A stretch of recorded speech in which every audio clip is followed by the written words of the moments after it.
Minahasa Utara, tepatnya di Desa Kauditan 1. Dari 3 serangkai penguasa Minahasa, yaitu Paat Kolano sebagai kepala Tombulu, Supit sebagai kepala Toulour, dan Lonto sebagai kepala Tonsea. Desa Kauditan adalah nama desa yang keenam setelah nama desa Tuaa, Desa Matani, Desa Karondoran, Desa Kawangkoan, dan Desa Temboan.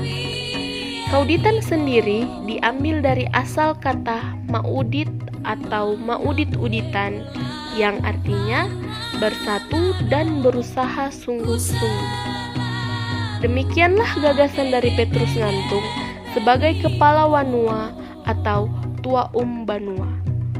Mereka menamakan Karondoran yang artinya sudah betul-betul. Sementara itu, penduduk semakin pula bertambah dan pemukiman diperpanjang ke arah utara sampai di mana sekarang dinamakan Lorong Pasungkudan. Bertitik tolak dari itulah sehingga nama desa Temboan diganti menjadi Kauditan yang diambil dari asal kata maudit atau maudit-uditan yang artinya bersatu dan berusaha sungguh-sungguh. Petrus Ngantung meninggal dunia pada tahun 1898 yang telah memimpin desa sejak tahun 1814 hingga 1891 atau selama 77 tahun memimpin desa.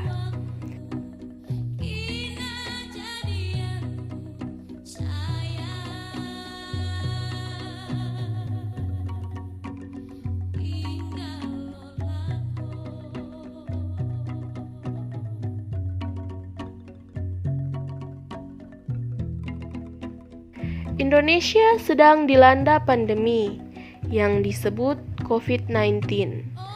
Tentu, segala aktivitas kehidupan masyarakat sangat terganggu, terlebih di bidang pertanian. Desa Kauditan 1 yang memiliki keterkaitan erat dengan pertanian tidak luput juga dari pandemi ini. Untuk ketahanan pangan di masa pandemi ini, segala upaya tentu mesti dilakukan.